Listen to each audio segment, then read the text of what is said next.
Hello, everybody, and welcome to Commodity Culture, where we break down the commodity space for both new and experienced investors. My name is Jesse Day. Before we get started, nothing here is investing advice. Do your own due diligence. And today's guest is the CEO of Archer Exploration, a Canadian nickel-focused exploration and development company with an extensive portfolio of assets in Quebec and Ontario, Canada. It's Mr. Tom Meyer. Welcome to the show. Thank you, Jesse. Happy to be joining you today. Happy to have you here. And I want to get started, like I always do with new guests, with the origin story. So, how did you discover metals and mining and commodities? And how did that lead you to becoming the CEO of Archer Exploration? Oh, Jesse, that's an interesting one because it was a discovery, actually. I was a young boy, I think 8 or 9 years old, on a fishing trip and on Lake Conagamissis, and that's important because that's where Equinox Gold is currently developing the Greenstone joint venture with Orion. So as a young lad, fishing on a lake and just exploring around the area, came across the old Hard Rock mine and stumbled across the old head frame pieces of core, pieces of rock, and from that got very interested in mining and geology, and subsequently went to university for engineering and did a master's degree and worked in the industry for a number of years for Inco and Falconbridge, as they were known, now Glencore and Vale. Also did a little bit of gold work as well. But yeah, from a young age and going through education and then ultimately working for a few mining companies and then stumbling into mine finance. So I worked as an equity analyst for a great number of years, both in Canada more recently, and but also in the United States, out of New York, covering Latin American mining. So I covered mining and steel. Loved it. It was such a great opportunity to crawl around the world, looking at projects in everywhere, with a focus on nickel, copper, the bulks like iron ore, um, and then about a year ago, um, Wallbridge Mining were divesting their nickel portfolio, and Archer Exploration was the company that successfully negotiated a transaction, and that was back in July of 2022. And I joined in September as the president and CEO, and since then we've built out the team and are running with this phenomenal portfolio of nickel assets. So that's the brief history in a nutshell there. Great. Well, I definitely want to dive into Archer a little bit later, but first I want to talk about the macro for nickel because this is a commodity that is not widely discussed. And I think more education on it is needed for investors in general. So maybe you could let us know, maybe walk us through the main demand drivers for nickel and the overall investment thesis. Why should investors be paying attention to nickel? Well, yeah, and nickel is a very interesting commodity. It's not a very large market when you can compare it to copper, so it doesn't make as many headlines, but we use it every day. We see it every day, and we see it in the form of stainless steel, whether it's kitchen appliances or if you look at any infrastructure project that requires corrosion resistant metals. We hear a little bit more, and we're definitely going to be hearing more and more about electric vehicle batteries. There's different battery types that require a significant amount of nickel. And then when you look at across whether it's big infrastructure projects, the aerospace industry, when I speak of aerospace, not just the conventional planes we see flying around now, but the work that Elon Musk and Jeff Bezos are doing with their space program, increasing levels of applications in the aerospace. It also nickel is also an important part of the oil and gas industry in producing catalysts to cleaning the sulfur out of some of the petrochemical processes. And then when you go into various electronics, it has conductivity properties. It is kind of all around us, and it's used in relatively minute quantities for the most part, so you don't see it. It's not as front and center as you would normally see some of the other base metals. But from a high level, I mentioned stainless steel. Stainless steel is about 70% of first use nickel demand. And then in context, batteries would be about 11%. So that battery segment is part of the growing segment aspect of that. And then when you look at from a transport, from an end use, at the end of the day, when we look at vehicles, that's about 17% of demand for nickel. So as we look at the globe and where we're headed in terms of progress and moving from our current state and where we're headed in terms of technology, increasing levels of applications for nickel. So that demand side needs to be met somehow with the supply side, and the supply challenge is there. We have over the last few years developed a number of ferronickel projects in Indonesia, but I think generally you can say that there's just not enough nickel. And with the demand, we're probably looking approximately that the demand is going to double over the next 10 years or so. And then beyond that, there's increasing levels of growth in demand. So we're somewhat constrained on the supply side. So we need companies just like Archer and others to find more nickel in order to satisfy that growing level of demand for nickel.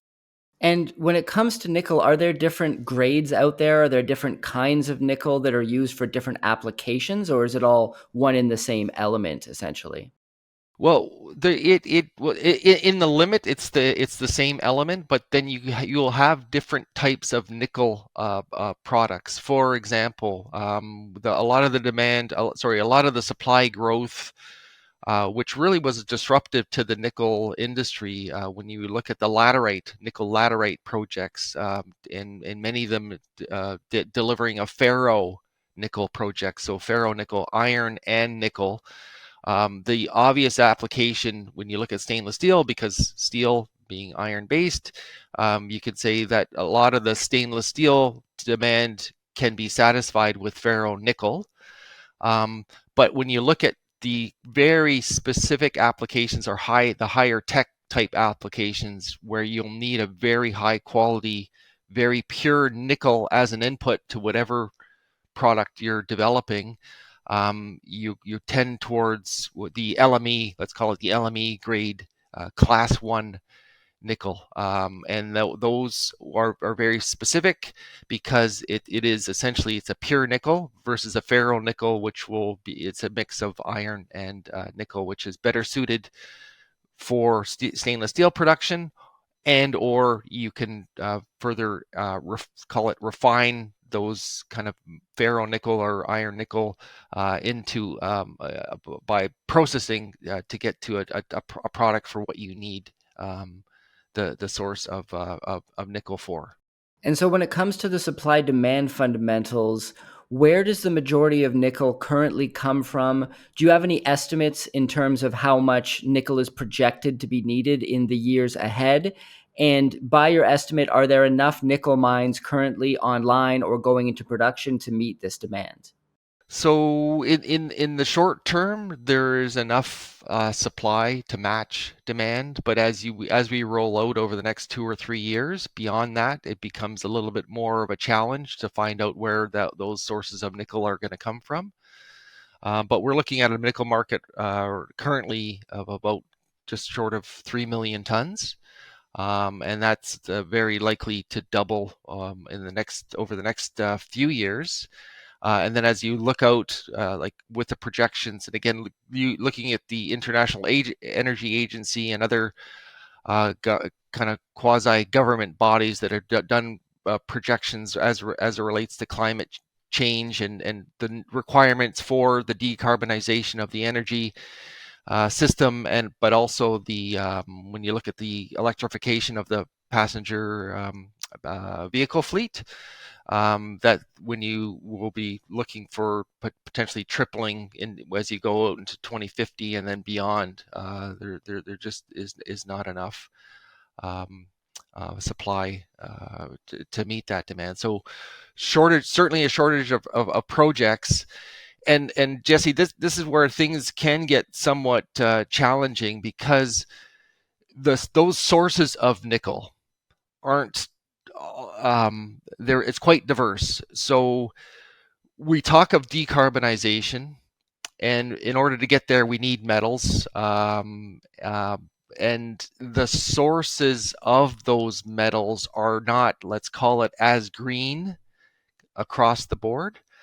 When you look at, in the extreme case for nickel, sources of nickel, you look at a nickel, like a pig iron, a ferro nickel, that has a very high carbon footprint. So that could be 10 times, just round numbers, 10 times the carbon footprint as a nickel sulfide project, like within Archer or within UC, what we see in the Sudbury camp. So um, uh, when we look at what the world requires, a greener world, a less carbon intensive world, we may get to a point where we're going to ask the question whether it makes sense to be mining material that has such a large carbon footprint as, say, a ferro nickel product versus a sulfide product. So when we speak of projects and what's coming online, yeah, there are visible projects in the short term on the nickel iron front, sulfides less so. And then as soon as you start looking around the world from a political policy standpoint, if the EU or if Canada or the US says, well, let's look at the nickel that we're consuming, can we make it greener? Then you've got a population of projects that are further at risk, and it just puts the conventional nickel sulfide projects kind of at the top of the heap in terms of being extremely attractive, in the sense that this is low carbon footprint nickel, and then and this is the nickel that we need to decarbonize. So in terms of the projects that are available, there'll be some question, mainly from on the policy front, whether it does make sense to go ahead with, if the consumers are able to use a high carbon footprint nickel product. And that's why I'm quite excited about our portfolio within Archer, because we've got essentially class one nickel opportunities that are greener than the bulk of the production that we've seen out of Indonesia of late, in China. Yeah. The Canadian government has labeled nickel as a critical mineral. So could you tell us what that means for nickel production in Canada, what advantages that provides for a company like Archer, and why investors should care that nickel has been declared a critical mineral? Yeah, so I think from the Canadian government perspective, they recognize that there are shortages of these metals that we need for the future, for all of us, kids and the world. And then just an understanding that within the Canadian context, and Canada has such a rich history, and we can speak of some of the other metals, but nickel in particular, there's over 130 years of history of nickel production in the Sudbury camp, just as an example. So creating incentives for like what I would, it's kind of sad to have seen over kind of the last 15, 20 years, kind of the demise of the strength of the Canadian mining industry. It's still very strong, don't get me wrong, but it's not what it used to be, and part of that is looking at other globally, looking across the globe for other opportunities that Canada has kind of fallen by kind of the wayside to a degree about our intelligence and our knowledge of metals production. And by having the government declare that these are critical, and brings the focus of when we do things the right way in Canada from an environmental standpoint, kind of incentivizing our industry, the Canadian industry, to look within our land, which Canada quite extensive land, for opportunities for exploration and development, and bringing more supply online across all of these critical minerals, and creating incentives for that. So I'm quite excited to see that. That's kind of it's a very, very refreshing to see, and I think it's just a matter of time where the citizens, the Canadians are going to be able to see the importance of that move. But what it means for us in the meantime is just with the whether it's from the flow through side or tax credits, it just lowers some of the barriers to getting things across the line, because this is a kind of capital intensive industry. The risk dollars at the exploration front are sometimes hard to come by. And then having the government say, well, we recognize this and we're going to create these incentives for you to go out and explore, for you to go out and develop, for you to go out and embrace leading edge technology to create a greener critical mineral product. And in our case, that's nickel, but there's a number of them. So very excited to see. I think that's important for Canada. It's important for the Canadian mining industry, and we're going to see the fruits of that in the coming years for sure. So Archer is also focused on copper, cobalt, and platinum group metals. So could you touch on why those minerals are also vital at the moment, and what investors should be paying attention to when it comes to those? That's quite a broad question. That's a lot of minerals in one question. Maybe you could hone in on one and two you think are particularly important, and walk us through the investment thesis there. Well, they're all it's kind of all related, and that's I think you see that in trends, like investing in trends. I call it the commodity complex. So our focus at Archer is nickel. Within our ore bodies, we have important byproducts of, as you mentioned, copper, cobalt, and platinum group metals, and they're all related. Nickel, you can talk to the battery applications quite easily. Cobalt is exactly the same. Copper is tremendously interesting because it's used very widely. It's quite visible, and nothing on the decarbonization front can happen without copper. So when you speak about a greener world, you're talking about a more copper intensive world. It just goes hand in hand, and it goes together.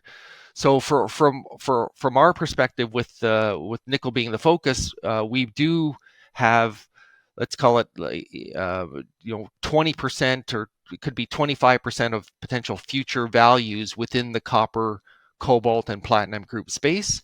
But the drivers are kind of aligned as we again progress on the technology front, more use for these metals. Copper for like copper wire, anything related to electricity is copper related. Cobalt, whether it's battery applications, or then we can get also into space applications and specialty metal applications. And then the platinum group, again, technology related as well. Catalysts, important for cleaning of within diesel engines and conventional and combustion type engines. Tremendous growth across this commodity complex. So we're moving the green world, the decarbonized world, and it is actually quite a metal intensive world at the end of the day. Well, let's switch to discussing Archer exploration specifically now. And maybe we'll start with, for those new to the story, could you provide an overview of the company and your main projects? Okay, so Archer Exploration, we're an exploration and development focused company, and we're focused on nickel sulfides. And within those nickel sulfides, as we just spoke about, we've nickel, copper, cobalt, and PGM. Our properties are located in Quebec and in Ontario, and our focus is on developing these resources, discovering more nickel, and then turning those resources into projects at the end of the day.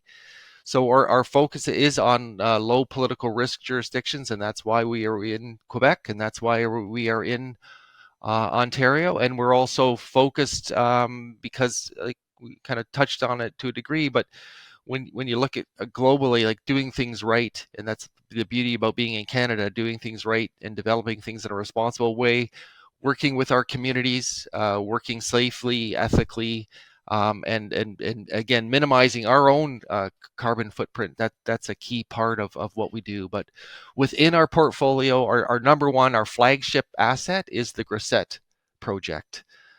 This is a nickel sulfide project. It's 100% owned by Archer.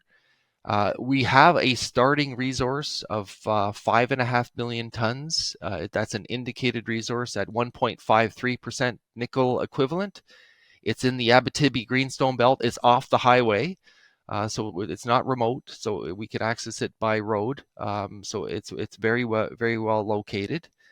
And then we've got a very large land package in the Sudbury Basin, and we mentioned that the Sudbury Basin is a very prolific camp, with the big players there being Glencore and Valley at present.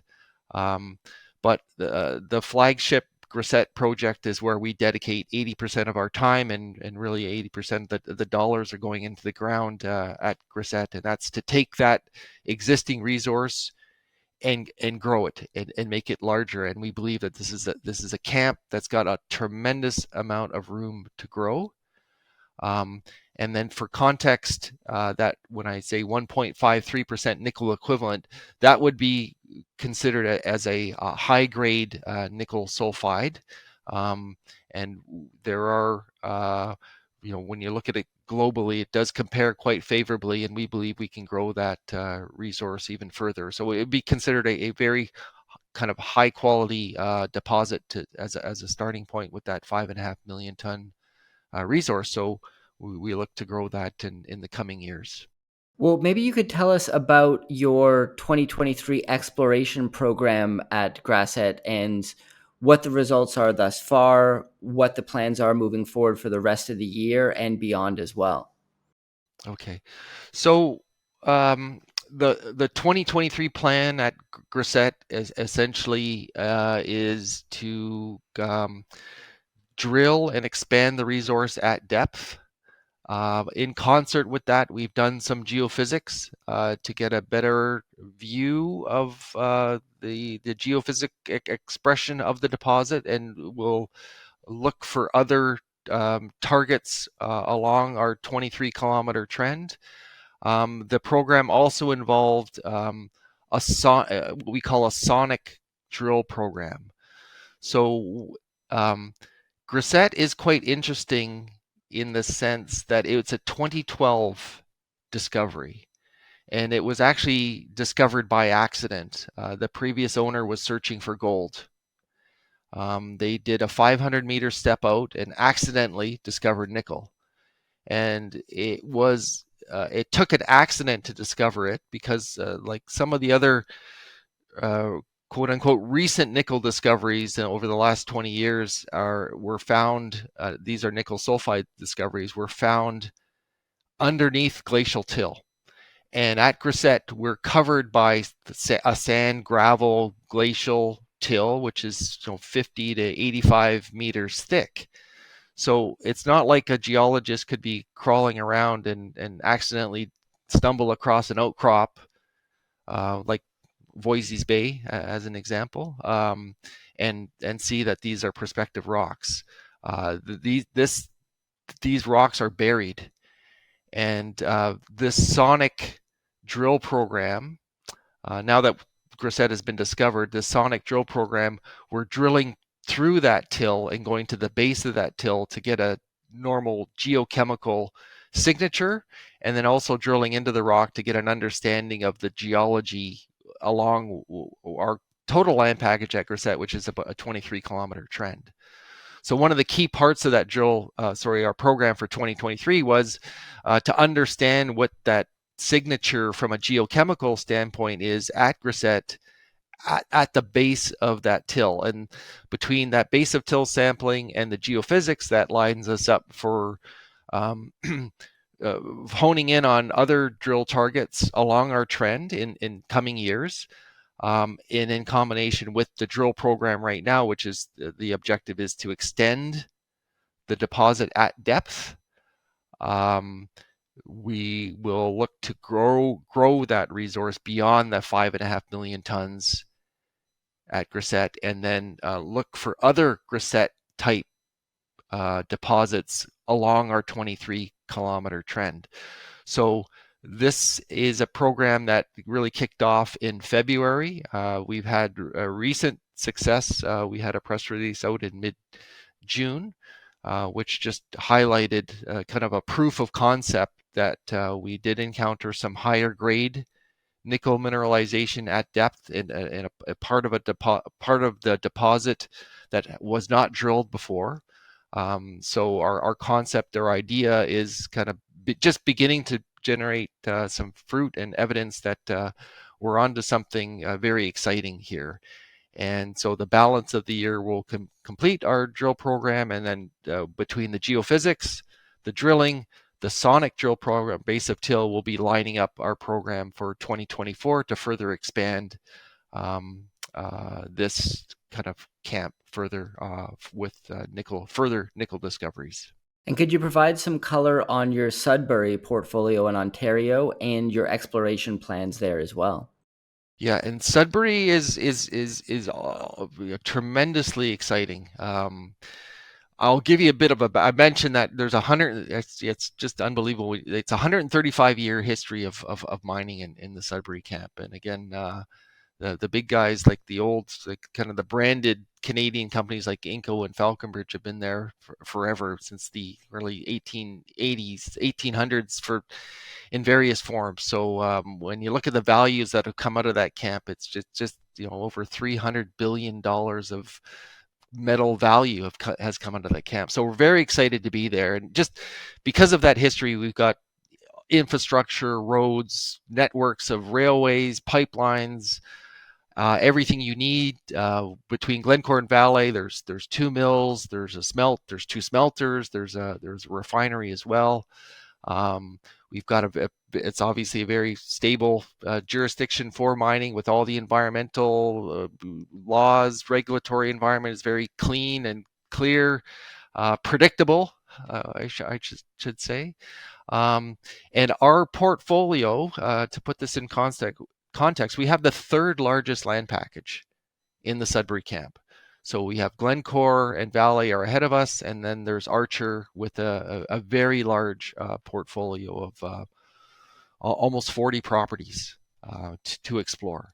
So our program at Sudbury, because it's such a large land package, is we're taking a kind of a step back, looking at all the data that we have. And there is historical work that's been done on our properties. So reprocessing geophysics, looking at the geology, doing additional geophysics, and essentially planning a drill program. So I won't go through all 38 properties, but I will just focus on one, and that's our main property of interest at the moment is Parkin. The Parkin project, we have 9.4 kilometers of favorable strike length on what they call an offset dike. So within the Sudbury camp, there's a number of structures that are targeted for nickel. Offset dikes is one of those. And when you look at the history, offset dikes contributed about 1/3 of all the ore produced in Sudbury has come out of these offset dikes. And they carry not just the nickel, but they're also PGMs as well. So at Parkin, we've got a 9.4 kilometer strike length that's largely untested. So we're conducting some geophysics, which is just wrapping up right now, and just preparing a diamond drill program at Parkin. And the question is whether we start it towards the end of this year or early next year. That we're still debating that, because one of the having such a large land package, it's very important to kind of hone in on the the right target so that you're spending the dollars in the right spot, drilling those holes as best you can. So we want to make sure that we've got the targeting as refined as we possibly can before we start spending the money on the drill program at Sudbury. So we've got, in addition to Parkin, we've got a number of other high-profile projects as well, which will look further expanding beyond the desktop and beyond kind of the basic analysis and preparing drill programs for next year and the coming years. But we've got a large package that we're very excited to explore. And one of the interesting things, like, which differentiates, we've got lots of opportunity at Grisette.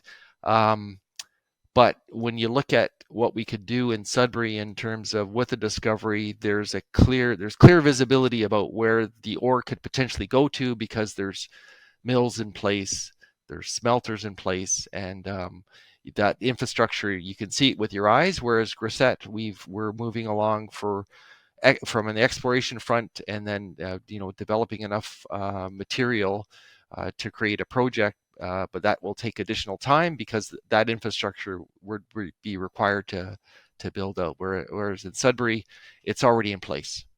Well, thank you so much for joining us today, Tom, and sharing your knowledge with us. Before I do let you go, do you have any final words that you want to share with us about Archer Exploration? Yeah, Jesse, I would just encourage your viewers here, if they need any additional information, to follow up on our website, archerexploration.com. And then also, as they do their work and looking at the nickel opportunities that are out there, and looking at these up-and-coming nickel projects, to look to Archer. We're favorably located in Quebec and Ontario. We've got tremendous potential both at Grisette and in Sudbury. And at Grisette, I would just mention that we're just scratching the surface. It's a 2012 inches discovery. More work is underway, and we were looking to find more along our 23-kilometer favorable ultramafic trend. And just as market conditions are challenged right now, it's tough out there.